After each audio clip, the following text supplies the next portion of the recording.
வீடுதோறும் அரசு சேவைகள் மருத்துவம் தொடர்ந்திட ஸ்டாலின் தொடரட்டும், தமிழ்நாடு வெல்லட்டும். லெஜண்ட் சரவணா ஸ்டோர்ஸ் புரொடக்ஷன்ஸ் தயாரிப்பில் லெஜண்ட் சரவணன் நடிக்கும் லீடர் உங்கள் அபிமான திரையரங்குகளில் வெற்றி நடை போடுகிறது. சம்மர் வந்தாச்சு. What's your plan for this holiday? எங்க கிட்ட விட்டுருங்க, நாங்க பாத்துக்கிறோம்.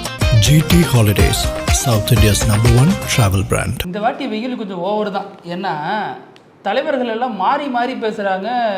திமுகவை கடுமையாக எதிர்க்கிற ஆதவ அர்ஜுனா விசிகாவுக்கு போய் வாக்கு கேட்டுட்டு இருக்காரு. திமுக தான் சென்னையில் பெரும்பாலான இடங்களில் ஜெயிக்கும் அப்படிங்கிறாரு. விஜய் வந்து தனது கட்சி வேட்பாளர்களே பேரே மறந்துட்டு பாஜக வேட்பாளருக்கு போய் வாக்கு சேகரிச்சுட்டு இருக்காரு. குஷ்புவோட கணவர் அவர் வந்து மதுரையில் நிற்கிறோம் அப்படிங்கிறதே மறந்துட்டு திருச்சியில் மக்களுக்காக போய் பேசிட்டு இருக்காரு. ஒன்றுமே புரிய மாட்டேங்குது. இது ஒரு பக்கம். இன்னொரு பக்கம் திருமாவளவன் திடீர்னு பின்வாங்குகிறார். தான் அறிவித்த காட்டுமன்னார் கோவிலில் போட்டியிட போகிறேங்கிற அந்த விஷயத்திலிருந்து ஏன் பின்வாங்குறார், என்ன பின்னணி, அந்த செய்தி முதல்ல உண்மைதானா, அது அவருடைய அடுத்த கட்ட நடவடிக்கை என்ன அப்படிங்கிறதெல்லாம் குறித்து கொஞ்சம் விரிவாக பேசிடுவோம். கூடவே சேர்ந்து பாண்டிச்சேரியில் இன்னைக்கு விஜய் பிரச்சாரம் பண்ணியிருக்காரு. அதோட ப்ளஸ் அண்ட் மைனஸ், அதில் இருக்கக்கூடிய விஷயங்கள் எல்லாத்தையும் பேசலாம். Welcome to sensation.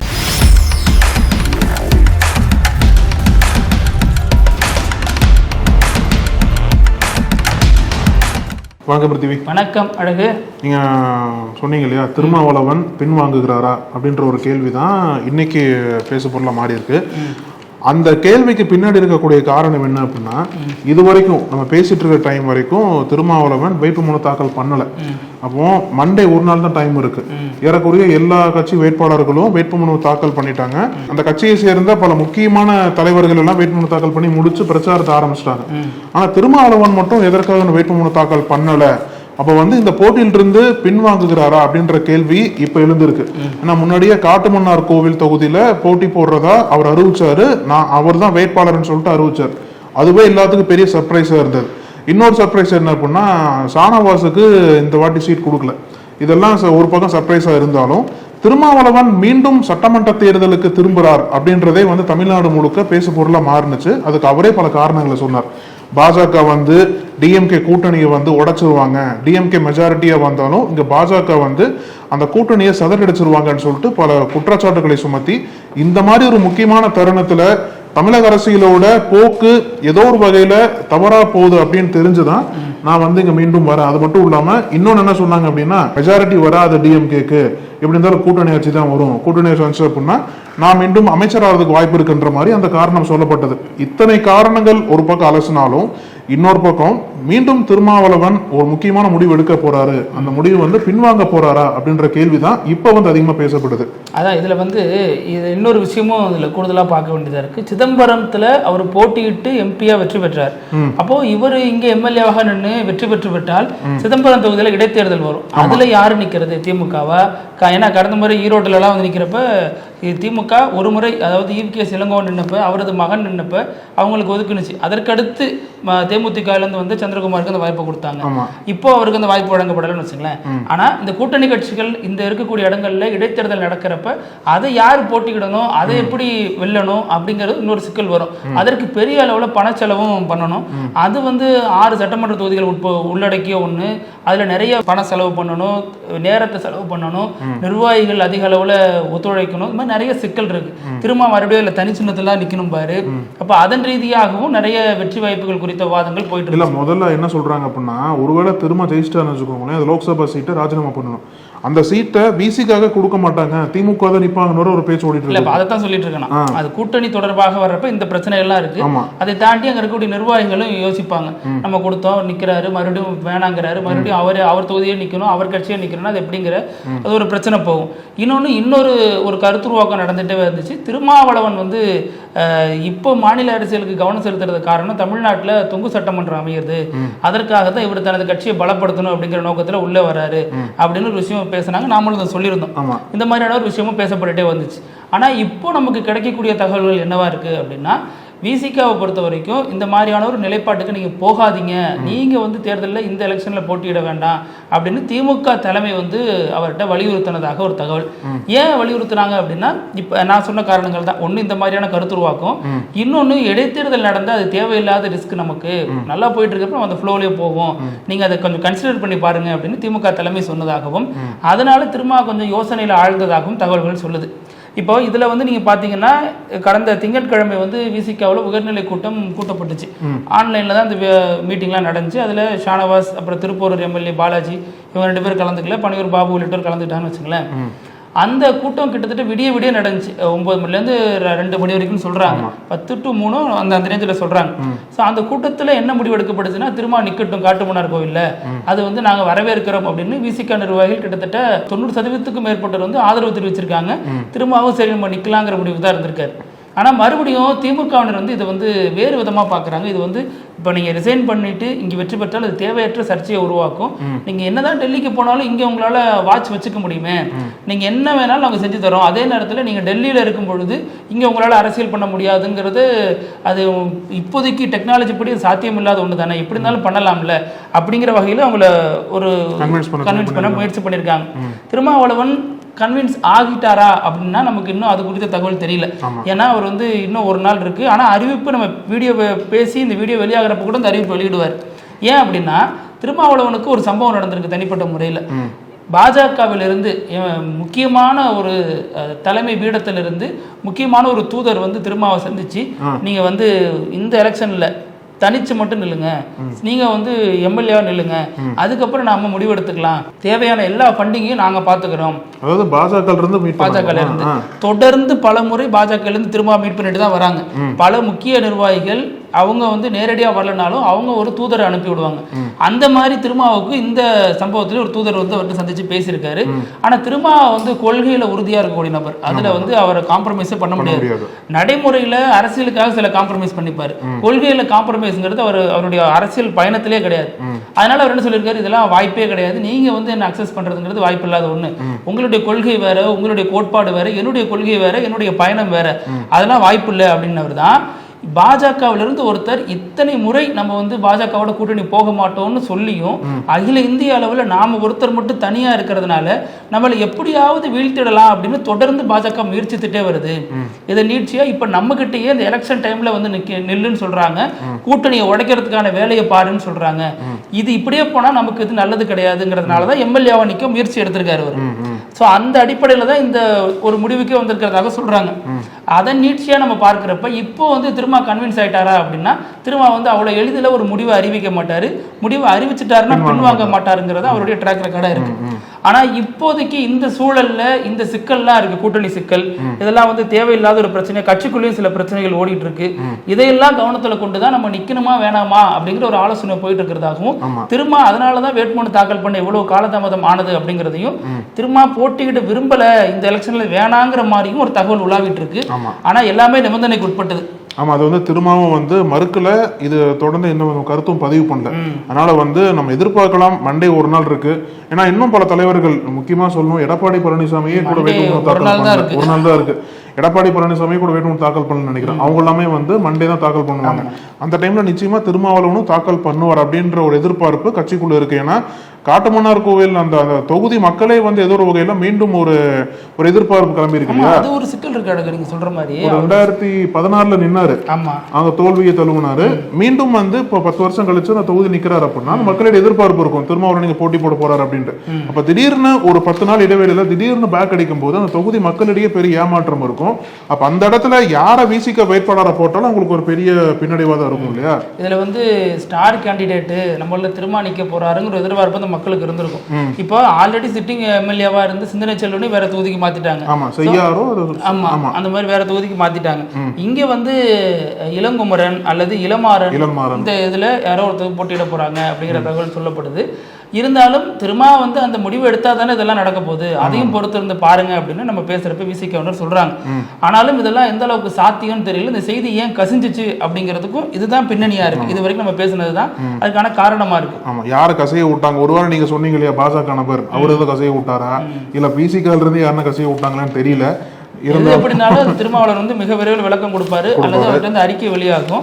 அதை வைத்து நம்ம அடுத்த கட்டத்துல என்ன நடக்க போகுது அப்படிங்கிறது ஓரளவுக்கு யூகிக்க முடியும். ஆமா, இப்ப என்ன அப்டேட்னா, பாஜக தரப்புல இருந்து இப்போ பாஜக வேட்பாளர் அறிவிச்சுட்டாங்க, நேத்திக்கே பேசணும், நம்ம இறுதி பண்ணிட்டாங்க. அது ஒரு பக்கம் போயிட்டு இருந்தாலும் அடுத்த கட்டமா பிரச்சாரத்தை வந்து இன்னும் வீரியமா பண்ணணும், பிரச்சாரத்தை இன்னும் அடுத்த கட்டத்துக்கு எடுத்துட்டு போகணும் அப்படின்றதுனால பாஜக தேசிய தலைமை வந்து ஒரு முக்கியமான முடிவு எடுத்திருக்காங்க போல. என்ன அப்படின்னா, யூஸ்வலா அவங்க பண்றதுதான், பாஜக ஆளும் மாநிலங்கள் இருக்கக்கூடிய முதல்வர்கள் இருப்பாங்க இல்லையா, அவங்கள கொண்டு வந்து தமிழ்நாட்டில் இருக்கிறது, அப்புறம் பாஜக மத்திய அமைச்சர்கள்லாம் தமிழ்நாட்டில் பிரச்சாரம் பண்றது எல்லாமே யூஸ்ஃபுல்லாக ஒவ்வொரு தேர்தலாக பண்ணுவாங்க. ஆனா பண்ணுவாங்க, முடிவு வந்து தோல்வி தான் வரும். 2021 வந்து வானதி சீனிவாசனுக்கு ஆதரவா யோகி ஆதித்யநாத் பிரச்சாரம் பண்ணார், யூபி முதல்வர் யோகி ஆதித்யநாத். அதே மாதிரி இந்த தடவையும் யோகி ஆதித்யநாத் இருக்காரு. ராஜஸ்தான் சிஎம், மத்திய பிரதேஷ் சிஎம், அசாம் சிஎம் எல்லாமே வந்து தமிழ்நாட்டில் பிரச்சாரம் பண்ண போறாங்க. அது மட்டும் இல்லாம ராஜ்நாத் சிங், பாஜக தேசிய தலைவர் நிதின் நபீன் எல்லாரும் வந்து வரக்கூடிய நாட்கள்ல தமிழ்நாட்டில் தீவிரமான பிரச்சாரத்தை முன்னெடுக்க போறாங்கன்னு சொல்லிட்டு பாஜக தலைமை சொல்றாங்க. இதுவே வந்து எப்படி புரிஞ்சுக்கிறதுன்னு தெரியல. ஏன்னா தொடர்ந்து பாஜக தலைவர்கள்லாம் இப்படி ஒரு அணிவகுப்பு நடத்துறது வந்து எதை காட்டுது அப்படின்னா 2021 இதே மாதிரி தான் பண்ணாங்க, மீண்டும் தோல்வி தான் கிடைச்சது. ஆனா இப்ப அந்த முன்னெடுப்பு எதுக்கு பண்றாங்க, பிரச்சாரத்துக்கு மட்டுமா பண்றாங்களா இல்ல வேற ஏதேனும் காரணம் இருக்கான்னு சொல்லிட்டு பாஜகக்குள்ளே பெரிய விவாதம் நடந்திருக்கு. இப்போ அதுல நீங்க சொல்ற மாதிரி இப்போ பாஜகவிலிருந்து வராங்க, நிறைய தலைவர்கள் வராங்க அப்படின்னா, பாஜகவில் தமிழர்கள் சார்பாக அமைச்சரவையில் இருக்கிறது நிர்மலா சீதாராமனும் ஜெய்சங்கரும் இருக்காங்க. என்னைக்காச்சும் ஜெய்சங்கர் வந்து இங்க இருக்கக்கூடிய பாஜக தமிழ் வேட்பாளர்களுக்காக பிரச்சாரம் பண்ணி பார்த்துருக்கீங்களா? ஆனா இங்க இருக்கக்கூடிய பாஜகவினர் அவர் வந்து தமிழர்கள் அப்படின்னு சொல்லுவாங்க. நிர்மலா சீதாராமன் என்னைக்காச்சும் வந்து போட்டியிட்டு பார்த்துருக்கீங்களா?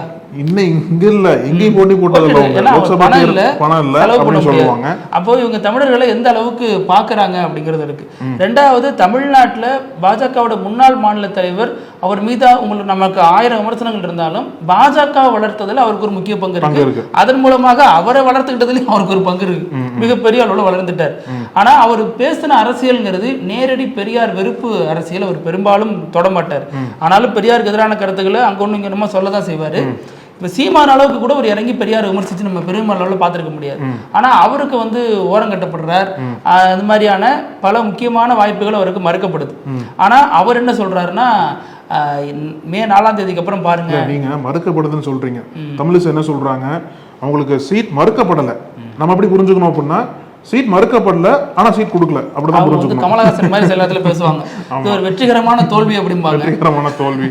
நீங்க நல்லா யோசிச்சு பாத்தீங்கன்னா, தமிழிசைக்கும் இவருக்குமான பிரச்சனை கடந்த காலங்களில் பயங்கரமா இருந்துச்சு. வானதி சீனிவாசனுக்கும் இவருக்குமான பிரச்சனை இருந்துச்சு. நயினாருக்கும் இவருக்குமான பிரச்சனை இருக்கு. மற்ற தலைவர்களுக்கும் இவருக்குமான பிரச்சனை இருக்கு. எல்லா பிரச்சனைகளும் சேர்ந்து இன்னைக்கு இவரை இந்த எலெக்ஷன்ல கைவிட்டுட்டாங்க. இவர் மட்டும் இல்ல, இவரோட விசுவாசியா இருந்தாங்க இல்லையா, அமர் பிரசாத் ரெட்டி, அஸ்வத்தாமன், இன்னும் எஸ்ஜி சூர்யா, இவங்க யாருக்குமே வாய்ப்பு அவங்க தரல. இவருக்கும் என்ன சொல்றாங்கன்னா, உங்களுக்கு நாங்க தேசிய செயலாளர், பொதுச் செயலாளர் அந்த ரேஞ்சில் ஒரு பதவி உங்களுக்கு தரதா இருக்கும், அதனால நீங்க வந்து பிரச்சாரம் பண்ணி எப்படியாச்சும் ஜெயிச்சு கொடுத்துருங்க, எல்லாத்தையும் உங்களுடைய உதவி தேவை அப்படிங்கிறாங்க. இவர் என்ன சொல்றாருன்னா, நான் வந்து அப்பவே போட்டியிட மாட்டேன்னு சொல்லி எழுதி கொடுத்துட்டேன், அதனாலதான் அவங்க வந்து போட்டியிட எனக்கு வந்து சுதந்திரம் கொடுத்துட்டாங்க, போட்டியிட வேணான்னு சொல்லி அப்படின்னு இவர் மீசையில மண்ணோட்டாத மாதிரி பேசினாலும் இவருக்கு சீட்டு தரப்படலை அப்படிங்கிறது நிஜமான உண்மையா இருக்கு. ஏன்னா நீங்க நல்லா பாத்தீங்கன்னா, உத்தேச பட்டியல்னு ஒரு பட்டியல் வெளியிட்டாங்க பாஜக. அந்த கூட்டணி பேச்சுவார்த்தையின் போது பட்டியலாம் வெளியானுச்சு. அப்போ என்ன வந்துச்சுன்னா, கரெக்டா அந்த கோவைன்னா வானதி சீனிவாசன், திருநெல்வேலினா நயினார் நாகேந்திரன், சாத்தூர்ல நிக்கிறார், இந்த மாதிரியான தகவல்கள்லாம் வந்துடுச்சு. அப்போ ஒவ்வொருத்தவங்களும் அவங்களுக்கு தேவையான தொகுதிகளை கேட்டு வாங்கிட்டாங்க. தலைவர் நிற்கக்கூடிய கோயம்புத்தூர், திருப்பூர் இந்த ஏரியாக்கெல்லாம் அவங்க கான்சென்ட்ரேட்டே பண்ணல. இவருக்காக எந்த பேச்சுவார்த்தையும் அவங்க நடத்தல. இவங்க வேணாங்கிறது தான் எடப்பாடியினுடைய விருப்பமாவும் இருக்கு, நயினாருடைய விருப்பமாவும் இருக்கு, வானதியோட விருப்பமாவும் இருக்கு. எங்களுக்கு சீட்டு வாங்குறதே கஷ்டமா இருக்கு, அவருக்கு நாங்க போய் சீட்டு வாங்கணுமா அப்படின்ற ஒரு நினைப்புல கூட இருந்திருப்பாங்க. அதனால வேணாம் விட்டுட்டாங்க. இப்ப இவர் டார்கெட் என்னன்னா, எப்படியாச்சும் வானதி சீனிவாசன் போக்கணுங்கிறத இவரோட டார்கெட்டா இருக்கு. எப்படியாச்சும் தொகுதியில உள்ளடி வேலை பார்த்து அவங்களை வீழ்த்திடணும். ஏன்னா இவர் வந்து கடந்த முறை போட்டிக்கிட்டப்ப ஒரு சர்ச்சை அப்போ வந்து பேசப்பட்டுச்சு, ஞாபகம் இருக்குன்னு நினைக்கிறேன். சௌமியா அன்புமணி போட்டியிட்ட தொகுதியில மட்டும் கொஞ்சம் லீட்ல வர மாதிரி இருந்துச்சு. அப்போ வந்து இவர் வந்து அவங்க எப்படியாச்சும் தோத்துறணும்னு பேசின மாதிரி கூட சில தகவல்கள் வந்து உலாவுனுச்சு.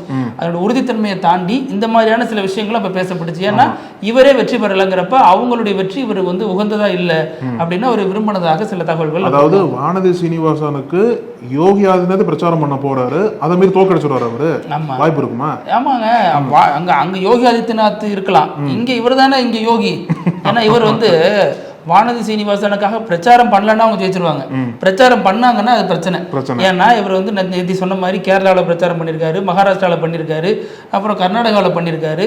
இவர் பண்ண இடமெல்லாம் தோல்வியை தான் சந்திச்சிருக்கு பாஜக. அப்ப இப்பவும் தோல்விக்கான வாய்ப்புகள் தான் இருக்கும். அதனால வானதி சீனிவாசன் பயந்துட்டு இருப்பாங்க, கூப்பிடவும் முடியாது, கூப்பிடாம இருக்கவும் முடியாது, என்ன பண்றதுன்னு தெரியலையேன்னு. இப்போ அந்த பாஜகவை பொறுத்த வரைக்கும் இந்த சிக்கல் ஓடிட்டு இருக்கு. அதே நேரம் வந்து நீங்க பாத்தீங்கன்னா, விஜய்க்கு என்னதான் வந்துச்சு, என்னதான் ஆட்சி இருக்குங்கிற மாதிரி தான் இருக்கு. ஏன்னா அவர் இங்கேருந்து பாண்டிச்சேரிக்கு அவருடைய கார்லயே போயிருக்காரு. கார்லயே போறவர் மரக்காணம்லாம் தாண்டறப்ப திடீர்னு வந்து ஒரு கூட்டம் அட்டாக் பண்ணுது கார், அவரது ரசிக கூட்டம் கார் பேனட்ல ஏறி படுக்கிறாங்க, படுத்துட்டு நீச்சல் அடிக்கிறாங்க, தலைவர் முத்தம் கொடுக்குறாங்க. ஆனா அந்த கார் மூவ் ஆயிட்டே இருக்கு, கார் மெல்ல மெல்ல மூவ் ஆயிட்டே இருக்கு. பாத்தீங்கன்னா தெரியும், பவுன்சர் வந்து ஒரு பையனை இப்படி அலேக்கா தூக்கி விட்டுறாரு, அப்பயும் இந்த கார் மூவ் ஆயிட்டே இருக்கு. ஏன்னாங்க நீங்க வெளில வர வேணாம், வெளில வந்து உங்களுக்கு பாதுகாப்பு இருக்காது, ரசிகர்கள் உங்களை சூழ்ந்துப்பாங்க, எல்லாம் சரிதான். ஆனா இவ்வளவு நடந்த பிறகு இப்ப நேத்தி பண்ணது, அப்ப முந்தா நாள் ஒரு வீடியோ வெளியானுச்சுல்ல, அது போய் தானே இப்ப. ஏன்னா விஜய் வரப்ப எங்கேயோ ஒரு கார்ல பைக்ல போறவங்க கீழே விழுறாங்க, பக்கத்துல ஓடி போய் பாக்குறாரு. இவர் கார் மேல வந்து உட்காந்துக்கிட்டு ஒரு பையன் ஆபத்தான முறையில உட்காந்துருக்கான். அப்ப காரை நிப்பாட்டணும் இல்ல, கார் மூவிங்ல இருக்கு. அதுக்கப்புறம் பவுன்சர் வந்து தூக்கி போடுறாரு, அப்பவும் கார் மூவிங்ல இருக்கு. இது என்ன மாதிரியான மனோநிலை அப்படிங்கிறது மெதுவா மூவ் பண்ணிருப்பாரு. நமக்கும் புரியலங்க இது. ஏன்னா மெதுவா மூவ் பண்ணி தான் அந்த போலீஸ்காரோட காலை உடைச்சாங்க. மெதுவா மூவ் பண்றதுலதான் கரூர்ல அவ்வளவு சம்பவம் நடந்துச்சு. கரூர்லயும் நீ வேகமெல்லாம் வந்து மூவ் பண்ணல. ஸோ இந்த மாதிரியான விஷயங்கள்ல தொடர்ந்து விஜய் வந்து பண்ணிட்டே வர்றாரு. இதுல நீங்க பாத்தீங்கன்னா நாம வந்து விஜய் சொல்லியிருப்பாரு, நம்ம ஒரு மாநாட்டில் பேசுவார்ல, எவ்வளோ க்யூட்டாக பண்ணுறீங்க அப்படின்ட்டு, அது மாதிரி எவ்வளோ க்யூட்டாக பண்ணுறாங்கன்னு பாருன்னு சொல்லியிருப்பாருன்னு நினைக்கிறேன். அந்த அளவுக்கு இளைஞர்கள்லாம் வந்து என்ன சுற்றி வராங்க. அவர் என்ன ஒரு வாட்டி சொன்னார்ல, என்ன பின்தொடர்ந்து வராதீங்கன்னு சொன்னார்ல, பின்தொடர்ந்து தான் சொன்னேன், இப்படி வரவே நான் சொல்லணும் அவங்கள, அதனால முன்தொடர்ந்து தான் சொல்லியிருப்பாருன்னு நினைக்கிறேன். இதுல அவர் வந்து சொல்றாரு, நான் வந்து கெத்தா மாசா ஸ்டைலா தனியா நிக்கிறோங்கிற மாதிரி ஒரு ஸ்டேட்மெண்ட் சொல்றாரு. எங்க தனியா நிக்கிறாரு? நேய மக்கள் கட்சின்னு ஒரு கட்சி இங்க இருக்காங்க, அவரோட கூட்டணி தான். போன வருஷம் தான் ஆரம்பிச்ச கட்சி, யாருக்குமே தெரியாதாங்க அந்த கட்சி பேரே. ரொம்ப கஷ்டமா இருக்கும். கூட்டணியில இருக்குல்ல, ஏன்னா அந்த கூட்டணி இருக்கிறதுனால கூட்டணி தான் சொல்ல முடியும். ரெண்டு தொகுதி போட்டி போடுறாங்க புதுச்சேரியில, அதனால கூட்டணி தானங்க. இப்போ இங்க வந்து பண்ருட்டி ஆதரவு தராரு, இவரு முஸ்தபாவோட கட்சி கூட்டணியில இருக்கு. இப்ப இது எல்லா இடத்துலயும் தனித்து நிக்கிற அப்படிங்கிறது ஜெயலலிதா சொன்ன கான்செப்ட் தான். முஸ்தபா கட்சி வச்சிருக்காரா? ஆமாங்க, ஒரு கட்சி வச்சிருக்காரு, வெள்ள தெரியாம வச்சிருக்காரு பத்திரமா, அதாவது தாவேகோட வச்சிருக்காரு. சோ அப்போ விஜய் வந்து எல்லாத்தையும் மாத்தி மாத்தி ஏன் பேசுறாருன்னு தோணுது. இன்னொன்னு வந்து அதுல வந்து வேட்பாளர் பேரையே மாத்தி சொல்றாரு. மணவெளியில அவர் பிரச்சாரம் பண்றப்ப எல்லாரும் செல்வத்துக்கு வாக்கு போட்டுருங்கிறாரு. கூட இருந்த அவர் கட்சி வேட்பாளர் பதறி போய், தலைவரு செல்வம் பாஜக தலைவரு, நாம தான், என் பேர் ராமு தலைவர், முன்னாள் பாஜக தலைவரு அப்படிதான் சொல்லியிருப்பாரு, மிஸ்டர் ராமுக்கு வாக்கு போட்டுருங்க அப்படிங்கிறாரு. அதாவது என்ன சொல்ல வந்திருப்பாரு அப்படின்னா, முன்னாள் பாஜக நிர்வாகி ராமு இப்ப நம்ம கட்சி நிர்வாகி வேட்பாளர் அப்படின்னு சொல்றதுக்கு பதிலா இந்நாள் பாஜக வேட்பாளர் சொல்றாருன்னு நினைக்கிறேன். அங்கதான் ட்விஸ்டா இருக்கும். இவர் தான் பெயரை வந்து தேர்ந்தெடுக்கிறாரு, இவர் தான் முடிவெடுக்கிறார் வேட்பாளர்கள் அப்படின்னா இந்த பெயர் எப்படி மறக்கும்? சரி, பாண்டிச்சேரி பக்கத்து டிஸ்ட்ரிக்ட் கவனக்குறையா விட்டாருங்க. குளத்தூர்ல வந்து பேர் சொன்னார்ல, அதுல மாத்தி சொன்னாரு. வி.எஸ். பாபு பேர் வேற ஏதோ ஒரு பேர் சொன்னாரு, அதுலயும் வந்து பேரை மாத்தி சொல்றது. அப்ப விஜய் வந்து என்ன மனநிலையில பிரச்சாரம் பண்ண வராருங்கிறதே தெரிய மாட்டேங்குது. டோட்டலா மாறி மாறி பேசுறாரு. இப்போ இந்த பிரச்சாரத்துல வந்து பல தலைவர்கள் வந்து, இப்போ திமுகலே பல தலைவர்கள்லாம் வந்து ஒரு மாதிரி ஆக்வர்டா பிஹேவ் பண்றாங்க. துரைமுருகன்லாம் கூட இந்த விசிக கட்சியை சேர்ந்த ஒருத்தர் வந்து ரொம்ப கீழே இறங்கு வண்டியில் நின்றுக்காரு போல் இருக்கு, ரொம்ப கொச்சப்படுத்தி ஆக்ரோஷமா கீழே இறங்குன்னு சொன்னாராங்கிறது ஒரு பார்க்கணும் நம்ம. ஏன்னா அது வந்து ஒரு வீடியோ தான் போகுது. அவங்க தரப்புல என்ன சொல்றாங்கன்னா, அது வந்து அனுமதி இல்லாம வந்துட்டாருன்னு சொல்றாங்க. ஒருவேளை கொச்சைப்படுத்திருந்தா விசிக கவர்னர் அமைதியா இருந்திருக்க மாட்டாங்க, அந்த இடத்துல போராட்டத்தில் ஈடுபட்டிருப்பாங்க, அல்லது தலைவர்கிட்ட வந்து ஒரு கண்டன அறிக்கையாச்சும் வந்திருக்கும், அல்லது இதை கோடிட்டு காட்டி நிர்வாகிகள் உட்பட யாரோ ஒருத்தவங்க விமர்சனம் வச்சிருப்பாங்க. இதை விமர்சிக்கிறதுல யாருன்னா எதிர்கட்சியா இருக்கு. அப்ப அந்த வீடியோட உண்மைத்தன்மை என்ன, பின்னாடியில் என்ன நடந்துச்சு அப்படிங்கறதும் பார்க்க வேண்டியதா இருக்கு. இதுல அதே மாதிரி பாத்தீங்கன்னா, சரி விஜய் தான் இப்படி இருக்காருங்க, ஆதவர்ஜுனா தெளிவா தானே பேசிட்டு இருந்தாரு. அவர் என்ன ஆச்சுன்னா, அவர் எப்பவுமே பாத்தீங்கன்னா ஒரு பிரச்சனையை தூண்டி விடுவாரு, ரஜினியை பத்தி பேசுவார், ஆகா ஓகம் பாரு அமைதியாடுவாரு, ஊரெல்லாம் பேசிட்டு இருக்கும். அதுக்கப்புறம் இவர் பிரச்சாரம் பண்ண போன உடனே பாட்டில் விட்டு அடிச்சாங்க, 2 பேர் திமுக செய்த சதி அப்படி அப்படின்னாரு.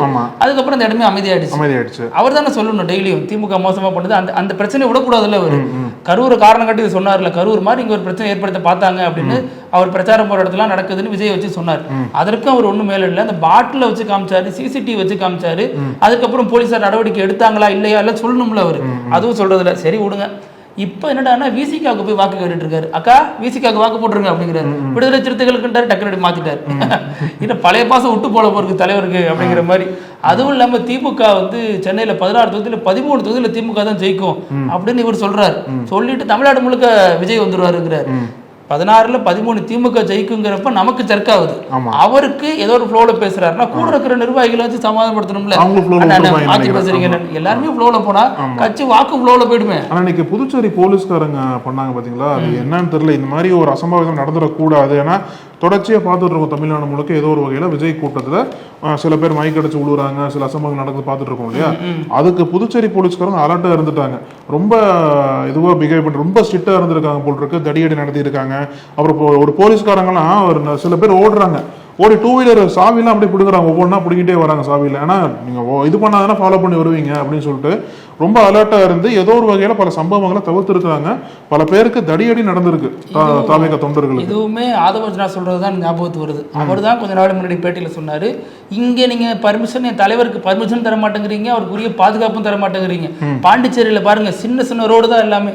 அங்கே எவ்வளோ அழகா போலீஸ்காரங்க பார்த்து எப்படிலாம் மெயின்டைன் பண்ணி தலைவர் பாதுகாப்பாக பேச அனுமதிக்கிறாங்க, பிரச்சாரம் பண்ண அனுமதிக்கிறாங்கன்னு ஒரு விஷயத்தை பேசியிருந்தார். அதே பாண்டிச்சேரி தான் உங்களுக்கு ஒவ்வொரு முறையும் ஒவ்வொரு விதமான பாடத்தை கற்பிச்சு அனுப்புறாங்க. இதற்கு முன்னாடி ஒரு லேடி ஐபிஎஸ் என்னென்ன பண்ணாங்க அவங்க பிரச்சாரம் போறப்ப அப்படிங்கிறத பார்த்தோம். கியூஆர் கோடு இல்லைன்னா புசியானது ஐயா ஓரமானலுக்கு மைக்கு கொடுங்கன்னு கொடுங்கறதெல்லாம் பார்த்தோம். இன்னைக்கு என்னடானா புதுச்சேரி போலீஸ் மீண்டும் அவங்களுக்கு ஒரு பாடத்தை கற்பிச்சிருக்காங்க. இதெல்லாம் உங்க ஏரியாவில் வச்சுங்க.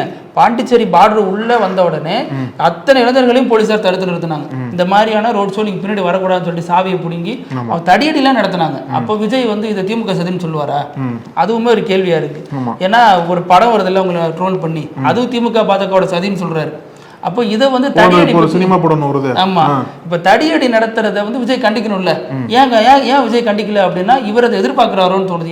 இவங்க பவுன்சரு விஜய் கட்சி தொண்டர்கள் தூக்கி தான் போடுறாங்க. அப்புறம் போலீஸ்காரங்க மட்டும் தொட்டு கொஞ்சம் தம்பி ஓரமா போனா சொல்ல முடியும். அப்ப விஜய் அதை அனுமதிக்கிறாரு அப்படிங்கறத புரிஞ்சுக்க வேண்டியதா இருக்கு. இதுல இன்னொன்னு, விஜய் வந்து இன்னைக்கு அங்கேயும் போயிட்டு திமுக விமர்சிக்கிறாரே ஒழிய, ஈரான் இஸ்ரேல் போர்ல கேஸ் வரலன்னா கூட திமுக தான் காரணம்னு சொல்ற விஜய், அந்த FCRA ஒரு சட்டம் இன்னைக்கு வந்திருக்கு பாத்தீங்களா, ஃபாரின் கான்ட்ரிபியூஷன் ரெகுலேஷன் ஆக்ட். அது யாருக்கு ஆபத்தான சட்டம்னா, மத சிறுபான்மையினர் அவங்க வச்சு நடத்தக்கூடிய பள்ளிக்கூடம் உள்ளிட்ட மத நிறுவனங்கள் இருக்கு இல்லையா, அதெல்லாம் வந்து முக்கியமா கல்வி நிறுவனங்கள், அதெல்லாம் எப்ப வேணாலும் உள்ள புகுந்து மத்திய அரசு அவங்களால லைசன்ஸை கேன்சல் பண்ண முடியும் அப்படிங்கிற விஷயம் எல்லாம் பேசப்படுது. இது சரியா தப்பான்னு விஜய் பேசணும்ல. விஜய் நிக்கிற 2 தொகுதியுமே மத சிறுபான்மையினர் இருக்கக்கூடிய தொகுதிகள் தான். அதை குறி வச்சுதான் விஜய் வந்து காய் நகர்த்துறாரு. நாங்க தான் எல்லாத்துக்கும் மாற்றுன்னு சொல்றவரு மத ரீதியாக கூட்டமா இருக்கிற மக்கள் மத்தியில போய் நின்னா நம்மளை காப்பாத்திடுவாங்க நம்பி போறாருல்ல. அட்லீஸ்ட் அவங்களுக்காச்சும் விசுவாசமா இருக்கணும்ல. தன்னை சி ஜோசப் விஜய்ன்னு சொல்லிக்கிட்டு தான் தன்னுடைய வேட்பாளர் பட்டியலில் அவர் பேரை வச்சு அவர் சொல்றாரு. அந்த ஜோசப் விஜய் ஏற்கனவே தஞ்சாவூர்ல மைக்கேல் பட்டிங்கிற ஏரியாவில் சிறுமி வந்து மத ரீதியாக மாற்றம் செய்யப்படலை, இது பாஜகவுடைய திட்டமிட்ட சதின்னு சிபிஐ அறிக்கை சொன்னதுக்கு அப்புறமும் கண்டிக்கல. வட மாநிலங்கள்ல கிறிஸ்தவர்கள் தாக்கப்பட்டப்பையும் கண்டிக்கல. திருப்பரங்குன்றத்துல இஸ்லாமியர்கள் ஒரு நெருக்கடி காலான போது எதுவும் பேசல. இப்ப இந்த சட்டத்துக்கும் ஒரு எதுவும் வாய் திறக்கல. இது முக்கியமான சட்டம் இல்லையா? இதுக்கு சரி பிரச்சாரத்துல மறந்துருப்பாருங்க, அறிக்கை விடலாம்ல. ஆனா அறிக்கை விடுறது திமுக விடுது, அதிமுக வரைக்கும் அமைதியா இருக்கு. சரி, இதுதான் இல்ல, திருநங்கை உரிமை திருத்த சட்டம்னு வந்துச்சு. திருநங்கைகளுக்கு எதிரான சட்டம்ங்கிறத பெரிய அளவுல கொண்டு போனாங்க. அதற்காக விஜய் என்ன பண்ணாரு? அப்ப விஜயனுடைய விஷன் என்ன? எல்லாத்துக்கும் திமுக எதிர்க்கிறது மட்டும்தானா? இந்த மாதிரியான விஷயங்கள்ல கன்ஸ்ட்ரக்டிவா செயல்படுறதா அப்படிங்கறத நம்ம பார்க்க வேண்டியதா இருக்கு. ஆமா, இதுல வந்து நிச்சயமா எதிர்க்க மாட்டாரு. ஏன்னா அவருக்கு முன்னாடி இருக்கிறது எல்லாமே வந்து தேர்தல் வெற்றி தான். தேர்தல் வெற்றி பெறணும் அப்படின்னா திமுக மட்டும்தான் எதிர்க்கணும், அது மட்டும் எதிர்த்தா போதுன்ற மாதிரி நம்பிக்கையில தான் வராரு அவர். அதனால இது எதிர்க்கிறது கஷ்டம் தான், எதிர்க்கவும் மாட்டாரு. ஃபர்ஸ்ட் அந்த அளவுக்கு புரிதல் அவங்களுக்கு இருக்கா, அவர் சார்ந்த கட்சிக்கு இருக்கான்னு பெருசா தெரியல. FCRA என்ன, எப்படிலாம் இதை வச்சு நிதியை நிறுத்தலாம், நிதி ஆதாரத்தை எப்படிலாம் கட் பண்ணலாம், இதுல இருக்கக்கூடிய பிரச்சனைகள் என்ன அப்படின்றதெல்லாம் வந்து அவங்க அலசி ஆராய்ஞ்சா மட்டும்தான் அது குறித்தான விளக்கத்தை விட முடியும்.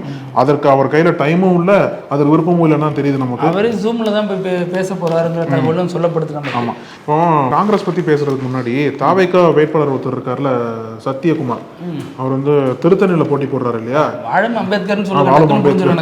ஆமா, அவர் தான் வந்து திருத்தணியில போட்டி போடுறாரு. அவரோட நிலைமை வந்து ஃபர்ஸ்ட் பரிதாபமா இருக்கு. அவர் மட்டும் தான் போட்டிடுறாரு, ஏன்னா கூட எவனுமே ஹெல்ப் பண்ண போறாரு. அதுதாங்க பரிதாபமா இருக்கு. வேட்புமனு தாக்கல் பண்ணும் போதும் சரி, அவரை பிரச்சாரத்துக்கு போகும்போது பின்னாடி எந்த தாவேகா நிர்வாகி வந்து நிக்கல. ஏன்னா அவர் வந்து சர்ச்சைக்குரிய வகையில பேசிட்டாரு, அங்க இருக்கக்கூடிய இளைஞர்களை அவமதிச்சு பேசிட்டாருன்னு சொல்லிட்டு அங்க இருக்கக்கூடிய லோக்கல் நிர்வாகிகளே வந்து பின்னாடி வந்து நிக்கல. அவர் தனியா போயிட்டு இருந்தாரு. டீ கடைக்கெல்லாம் போனதை பார்த்தோம். நம்ம தனியா போயிட்டு டீ குடிக்கிறவங்க டீ குடிங்க அப்படின்னு கேட்டாரு. தனியா போகும்போது பக்கத்துல யாரெல்லாம் இருக்காங்களோ அவங்களுக்கு வந்து இந்த மாதிரி கான்ஃபிடண்டா இருங்கன்னு சொல்லிட்டு போனாரு. அது அவருக்கு சொல்லக்கூடியதுன்னு நினைக்கிறேன். ஆமா, 2 பேர் தனியா பேசிட்டு இருக்காங்க, கான்ஃபிடண்டா இருங்க அப்படின்னு போனாரு. ஆமா, அதெல்லாம் வந்து ஏதோ ஒரு வகையில ஒரு பக்கம் பரிதாபமா இருந்தது, இன்னொரு பக்கம் வந்து அது மீ மெட்டீரியலா கூட மாறுனுச்சு. அப்புறம் இப்போ என்னாச்சு அப்படின்னா, இந்த மாதிரி எல்லாம் பார்த்து தாவேகா தலைமை வந்து அங்க லோக்கல் நிர்வாகிகளை சொல்லி நீங்க போய் பின்னாடி நின்று பிரச்சாரம் பண்ணுங்க அப்படின்னு சொல்லிட்டு சொன்னதுக்கு அப்புறம் தான் இன்னைக்கு ஏதோ சில நபர்கள்லாம் அவர் பின்னாடி நின்று பிரச்சாரம் பண்ணியிருக்காங்க போல. அது திடீர்னு ஒரு குஷி ஆகிட்டு அவர் என்ன சொல்லியிருக்காரு அப்படின்னா, என் பின்னாடி மக்கள் வந்துட்டாங்க அப்படின்ற ஒரு குஷியில நேற்றுக்கு தனியாக நடந்து போனார்ல, அதை வந்து நான் பிரச்சாரம் பண்ணல, அது வாக்கிங் போனேன், அது வாக்கிங் போனதெல்லாம் திமுக வந்து சதி பண்றாங்க, நான் வாக்கிங் போனதை பிரச்சாரமா பண்ணி திமுக சதி பண்ணாங்களா வாக்கிங் போறதுக்கு அப்படின்னு தான் சொன்னாருன்னு. அதனால வாக்கிங் போனேன்னு சொல்லிட்டு திமுக சதி பண்ணா கூட யாரும் நம்ப முடியாத அளவுக்கு இருக்கு இவங்க பண்றதெல்லாம். ஆமா, வாக்கிங் போனேன்னு சொல்லிட்டு அந்த ஒரு இதை வந்து ஜஸ்டிஃபை பண்ணியிருக்காரு. நான் பிரச்சாரத்துக்கு போட நான் தனியா போயிட்டு இருந்தேன், ஏன் உதயநிதியெல்லாம் வந்து டிஷர்ட் போட்டு அசம்பிளிக்கு போறாரு, டிஷர்ட் போட்டு வாக்கிங் போக கூடாதா? இல்ல இவர் சொல்றாரு கட்சி தொண்டர்கள் கட்சி அவர் கூட வேலை பார்க்குற இந்த திருத்தணி மாவட்ட நிர்வாகிகள் என்ன சொல்றாங்கன்னா, எங்க சைக்கிள்ல வர சொல்றாருங்க இவர், எங்களை ஓட்டு கேட்க நடந்து வர சொல்றாருங்க, காசு தர மாட்டேங்கிறாருங்க, எதுவுமே டீ வாங்கி கூட தர மாட்டேங்கிறாருன்னு அவங்க பெரிய புலம்புல பட்டியல் லிஸ்ட் பெரிய பட்டியலா போட்டாங்க. அதையெல்லாம் நம்ம பார்த்தோம். அதை பார்த்துட்டு இவர் வந்து கட்சி தலைமை இப்போ அவர்கிட்ட பேசி இது சர்ச்சையானதுக்கு அப்புறம் நிர்வாகிகளை கொஞ்சம் வேலை பாருங்கன்னு சொன்னதுக்கு அப்புறம் அவங்க வந்திருக்காங்களே விழிஞ்சு. ஆனா இன்னும் பெரிய அளவில் நிர்வாகிகள் வந்து சேரல. 4-5 பேர் வந்திருக்காங்க. நிர்வாகிகள் வந்து அதிருப்தியில தான் இருக்காங்க. இத்தனை வருஷம் நாங்கள் வேலை பார்த்தோம், இவர் கொடுத்துட்டாங்க, இவர் என்ன இப்படி பண்ணிட்டு இருக்காருன்னு ஒரு கோவம் இருக்கு. நீங்க சத்தியகுமரன் சொன்னதுக்கு அப்புறம் எனக்கு தமிழ் குமரன் ஞாபகத்துக்கு வராரு. பெண்ணாகரத்துல வந்து சேர்ந்த உடனே சீட்டு கொடுத்தாங்கல்ல, அல்லது சேர்றதுக்கு முன்னாடியே சீட்டு கன்ஃபார்ம் ஆகி சேர்ந்த உடனே கொடுத்துட்டாங்க. அங்க இருக்கக்கூடிய பல கோஷ்டிகள் இவர் ஒரு புது கோஷ்டியா மாறிட்டாரு. ஆனா இவர் ஏன் காங்கிரஸ் வந்தாருன்னு புரியல எனக்கு. அங்க நிறைய கோஷ்டி பிரச்சனைன்னு சொல்லிட்டு பாமகல காங்கிரஸ்ல வந்து சேர்ந்துட்டாரு. இது எவ்வளவு பெரிய முரணா இருக்கு பாருங்க. அங்க கோஷ்டி பிரச்சனை அதோட பெரிய கோஷ்டி பிரச்சனை வந்து சேர்ந்துட்டாரு. வந்ததுல இருந்து பிரச்சனை தான் இருக்கு. நீங்க பெண்ணாகரத்துல அவர் அப்பா சிட்டிங் எம்எல்ஏவா இருக்காரு ஜி.கே. மணி. இப்ப அந்த தொகுதி காங்கிரஸ் கொடுத்திருக்கு. இப்ப ஜி.கே. மணி எப்போ இந்த தொகுதியில நில்லுன்னு சொல்ல போறாரு நம்ம மருத்துவர் ஐயா ராமதாஸ். ஆமா, இப்ப அப்பா மகனுக்குள்ள போட்டி ஜி.கே. மணி வெர்சஸ் ஜி.கே. தமிழ் குமரன் அப்படிதான் இருக்க போகுது. ஆமா, இப்ப ராமதாஸ் வெர்சஸ் அன்புமணி அந்த மாதிரி தான் அதுவும் போக போகுது போருக்கு. ஆமா, இதுல அதுதான் சொல்றேன். இப்ப தந்தை மகன் போட்டியா அது மாறுமா, அல்லது ராமதாஸ் வேணான்னு சொல்லுவாரா, ராமதாஸ் சொல்றத இவர் வந்து புறக்கணிப்பாரா, ஜி.கே. மணி நிப்பாரா மாட்டாராங்கிறது பெண்ணாகரத்துல அது ஒரு டாக்கா ஓடிட்டு இருக்கு. ஆமா, நீங்க சொல்றீங்களா ராமதாஸ் வேட்பாளர் அறிவிக்கல அப்படின்ட்டு, ஏன் காங்கிரஸே அறிவிச்சிட்டாங்க, ஏன் அவர் அறிவிக்காம இருக்கிறது புரியல. அவருக்கு இன்னும் வேற எதுனா இது நினைச்சிட்டு இருக்காரு. அறிவிச்சா அந்த தொகுதியில மயிலாடுதுறையில சசிகலா அறிவிச்சு வச்சாங்க. அதனால ஒரு கன்ஃபியூஷன்ல இருக்காரு. இப்ப அறிவிக்கிறதா வேண்டாம், கன்ஃபியூஷன்ல இருங்க, பிரச்சனை இல்லை. பட் ஒரு நாள் தானே ஒரு வேட்புமனு தாக்கல் பண்றதுக்கு மண்டே மார்னிங் அறிவிச்சாலுமே வந்து மண்டே ஈவினிங் கூட தாக்கல் பண்ணி ஆகணும்ல. நாளை லீவ் தானுங்க, சாப்பிட்டு சாயங்காலமா யோசிச்சு முடிவு பண்ணுவாங்க. சீக்கிரம் அறிவிச்சாதான் தேர்தல் யாருக்காக வெயிட் பண்ணாது. எனக்கு ஆச்சரியமா இருக்கு. அறிவிக்கிறாங்க. உசிலம்பட்டி போனாங்களா, உசிலம்பட்டி எம்எல்ஏ ஐயப்பன் வந்து அவங்க போய் சேர்ந்தாங்களா, டக்குனு உசிலம்பட்டி உனக்கு தான் எடுத்துக்க அமமுகல இருந்து வந்தாங்களா ஒரு லேடி, அவங்களுக்கு இதான் தொகுதி எடுத்துங்க அப்படின்ட்டாங்க. வந்து சரணம் கொடுத்துடுறாங்க. அதாவது எல்லா கட்சிகளும் ஜெயிக்கிறோமோ தோத்துருமோ வேட்பாளர் ஃபர்ஸ்ட் அறிவிச்சா மட்டும்தான் அங்க வந்து வேலை பார்க்க முடியும். அது மருத்துவர் ராமதாஸ் ஏன் டிலே பண்றாருன்னு தான் புரியல. இப்போ ஜி.கே.எம். தமிழ் குமரன் பத்தி பேசும்போது காங்கிரஸ் பத்தியும் பேசி ஆகணும். நேற்றைய தினம் நம்ம சென்சேஷன் பேசினதுக்கு அப்புறம் காங்கிரஸ் வேட்பாளர் பட்டியலாம் வெளியிடுறாங்க. அப்புறம் வெளியிடுவாங்க, ஞாயிற்றுக்கிழமை வெளியிடுவாங்க, பேச முடியாத நேரத்தில். ஆனா அதுலயும் கம்ப்ளீட் ஆகல, இன்னும் லோடிங் தான் இருக்கு. 99% முடிச்சு 1% பெண்டிங் இருக்கு. என்னன்னா மேலூர் தொகுதி, அது இன்னைக்கு பேசி முடிச்சதுக்கு அப்புறம் அறிவிப்பாங்கன்னு நினைக்கிறேன். பேசிட்டு இருக்க கூட அறிவிச்சிருக்காங்க. மாணிக்கம் தாகூர் தான். ஏன்னா அவர் வந்து மதுரை வடக்க வச்சு எய்ம் பண்ணி வேலை பார்த்துட்டு இருந்தாரு. மாமனாருக்கு கேட்டும் பார்த்தாரு, தரல அவங்க. இப்போ அந்த ரவிச்சந்திரன்கிற மாமனாருக்காக தான் இது வந்து ஹோல்டு பண்ணிருக்காங்க அப்படிங்கிற விவாதமும் போயிட்டு இருக்கு. மேலூர் தொகுதியை அவரால் என்ன முடியுமோ அதை பண்ணிட்டு இருக்காரு. இது என்னால முடியுங்கிற வகையில் இதுவும் பண்ணி ஒரு சீட்டை ஹோல்டு பண்ணிருக்காரு அப்படின்னு காங்கிரஸ்காரங்க அதுவும் புலம்புறாங்க. இந்த மேலூர் தொகுதியை வந்து சிதம்பரம் வந்து அவரோட ஆதரவாளர் கேட்டுட்டு இருக்காரு போல. ஏன்னா அவர் என்ன கேட்டாருன்னா, அந்த சிவகங்கை தொகுதியில் ஏதோ கேட்டாங்க போல் இருக்கு, அவரு கொடுக்கலன்னு சொன்னேன். சிவகங்கை பார்த்து தான் இருக்கு மேலூர், அதனால இந்த தொகுதி கொடுங்கன்னு சொல்லிட்டு சிதம்பரம் கேட்டுட்டு இருக்காரு போல் இருக்கு. அதனால அது ஒரு பஞ்சாயத்து போயிட்டு இருக்கு. அதனால 28 தொகுதிகளில் இது வரைக்கும் பேசுற டைம் வரைக்கும் 27 தொகுதிகளுக்கு காங்கிரஸ் வேட்பாளரை போட்டாங்க. அதுல வந்து பாத்தீங்க அப்படின்னா 11 சிட்டிங் எம்எல்ஏஸ், 18 பேர் இருக்காங்க இல்லையா, அப்போ அதுல 11 பேர் சிட்டிங் எம்எல்ஏஸா இருக்காங்க. மொத்த லிஸ்ட்ல 27 பேர்ல பார்க்கும்போது கிட்டத்தட்ட 11 இல்லைன்னா 12 பேர் வந்து செல்வ பெருந்தகையோட தீவிர ஆதரவாளர்கள். அவர் ஒரு முடிவு பண்ணி தான் போட்டிருக்காரு, இந்த வாட்டி நம்மளோட ஆதரவாளர்களுக்கு அதிகமாக சீட் கொடுக்கணும்னு சொல்லி டிசைட் பண்ணி தான் செல்வ பெருந்தகை வந்து இத்தனை வேட்பாளர்களை போட்டிருக்காரு அவருக்கு சப்போர்ட்டா. பாக்கி வந்து சிதம்பரம் ஆதரவாளர்னு சொல்றாங்க. இதுலேயே பல குழப்பங்கள் இருக்கு. ஏற்கனவே ஜோதிமணி வந்து வெளிப்படையாக போட்டு உடச்சிட்டாங்க, இது வந்து காசு வாங்கிட்டு இது கொடுக்குறாங்க. ஒருவேளை ஜி.கே.எம். தமிழ் குமரன் சேர்ந்து கொடுத்தாங்களே அதுக்காண்டி தான் சொன்னாங்களான்னு தெரியல, காசு வாங்கி கொடுக்குறாங்கன்னு சொல்லிட்டு. கடந்த முறையில் எம்பி சீட் வாங்கினாங்க, அது எப்படிங்கிற கேள்வி வரும்ல. ஆமா, அதான் நெக்ஸ்ட் வாட்டி வாங்கும்போது தெரியும்னு நினைக்கிறேன். அவங்களே சொல்றாங்க கட்சியை காப்பாற்ற முடியாது அப்படின்ட்டு. இருந்தாலும் ஏதோ ஒரு வகையில அந்த குழப்பம், அந்த மோதல் என்பது காங்கிரஸ்குள்ள இன்னும் பெருசா போயிட்டு இருக்கு. ஏன்னா இப்போ வந்து என்ன சொல்றாங்கன்னா, இந்த 27 வேட்பாளர்கள்ல 3 பெண்கள் தான் இருக்காங்க. அதிகப்படியான பெண்கள் எதிர்பார்த்தாங்க. அதிகப்படியான புதுமுகங்கள்லாம் வருவாங்க எதிர்பார்த்த சமயத்தில் தான் பெருசாக எந்த மாற்றமுமே இல்லாமல், அதாவது இந்த இதுக்காண்டியா இவ்வளோ டிலே பண்ணாங்கன்னு சொல்லிட்டு ஒரு கேள்வியும் இருக்கு காங்கிரஸ்குள்ள. ஒரு சில இடங்கள்ல புது புது முகங்கள் அறிமுகப்படுத்தினாலும் பெருவாரியா பார்க்கும்போது ஏற்கனவே இருந்த இந்த வேட்பாளர்கள், ஏற்கனவே செல்வ பிறந்தைக்கு சப்போர்ட் பண்றவங்க தான் பெருசா இது பண்றாங்கன்னு சொல்லிட்டு ஒரு கருத்தும் போயிட்டு இருக்கு. அதனால வேட்பாளர் லிஸ்ட் வெளியே வந்துருச்சு, ஆனா உள்ளுக்குள்ள யாருமே பெருசா ஒற்றுமையா இல்லை அப்படின்றதான் தெரியுது காங்கிரஸ். அதே மாதிரி பாஜக பாத்தீங்கன்னா வெளிப்படையாவே தெரியும் உங்களுக்கு யாரும் ஒற்றுமையா இல்லைன்னு. அதுல முன்னாள் மாநில தலைவர் அந்த மாதிரியான ஒரு வேலையை தான் பார்த்துட்டு இருக்காருங்கிறாங்க. இப்போ பிரச்சாரத்துல ஈடுபடுவேன்னு அவர் சொன்னாலும், தோளோடு தோல் நின்று என்டிஏ கூட்டணிக்காக நான் உழைப்பேன் அப்படின்னு சொன்னாலும் வெளியில தான் சொல்றாரு, உள்ளுக்குள்ள கடுமையான ஆவேசத்திலையும் கோவத்திலையும் கொந்தளிப்புலையும் இருக்காரு அப்படிங்கிற விஷயம் சொன்னாங்க. அப்ப எனக்கு என்ன ஞாபகம் வந்துச்சுன்னா, 2 தெரியுமா சொல்லுவாரு, நான் வந்து அறிவாலயத்தோட ஒவ்வொரு செங்கல்லா ஒரு வரைக்கும் நான் இங்கதான் இருப்பேன், இவர்கிட்ட எங்கேயும் போக மாட்டேன்னாரு. ஆனா இவரை அப்புறப்படுத்தி அனுப்புனது எடப்பாடியார் அனுப்பியிருக்காரு. எம்ஜிஆர் மாளிகையிலிருந்து ஒரு வேலையை பார்த்து அனுப்பி வச்சிருக்காரு. ஸோ அந்த ஒரு பிரச்சனை இருக்கு இதுல. இப்ப விலவங்கோடுல இவருடைய ஆதரவாளர்கள் யாருக்கும் சீட்டு தரல அப்படின்னாலும் ரொம்ப நாளா எதிர்பார்த்து இலவு காத்த கிளியாக இருந்த விஜயதரணிக்கு சீட்டு கொடுத்தாங்க. விஜயதரணிக்கு இது வாய்ப்பா அல்லது ஆப்பா அப்படிங்கிற விவாதமும் அங்கே போயிட்டு இருக்கு. ஏன்னா அவங்க எதிர்பார்த்தது எம்பி எதிர்பார்த்தாங்க. பல முறை எம்எல்ஏவா இருந்து டயர்ட் ஆயிட்டேன், எம்பி கொடுத்தாங்கன்னா மத்திய இணையமைச்சர் அந்த மாதிரி தேசிய அரசியலில் கான்சன்ட்ரேட் பண்ணலாம், எல்முருகன் மாதிரி ஒரு ரவுண்டு வரலாம் இணையமைச்சராக போயிட்டு, அந்த மாதிரி ஒரு வாய்ப்புக்காக தான் போனாங்க. ஆனால் மறுபடியும் எம்எல்ஏ கொண்டாந்து கொடுக்குறதுங்கிறது உங்களுக்கு கொஞ்சம் கஷ்டமா இருக்கு. அவங்களுக்கு என்ன கஷ்டம், ஆளுநரே வந்து நிக்கிறாங்க, முன்னாள் ஆளுநரே வந்து எம்எல்ஏ தான் நிக்கிறாங்க, எல்முருகன் நிக்கிறாரு, சிட்டிங் மினிஸ்டர் நிக்கிறாரு, அதனால ஒன்றும் பிரச்சனை இல்லை அப்படின்னு சொல்லி சமாதானப்படுத்திருக்காங்களா. இப்போதைக்கு இந்த எம்எல்ஏ சீட்டு தரோம், போக பார்த்துக்கலாம் அப்படின்னு பழைய பஞ்சாங்கத்தையும் பாடிருக்காங்க.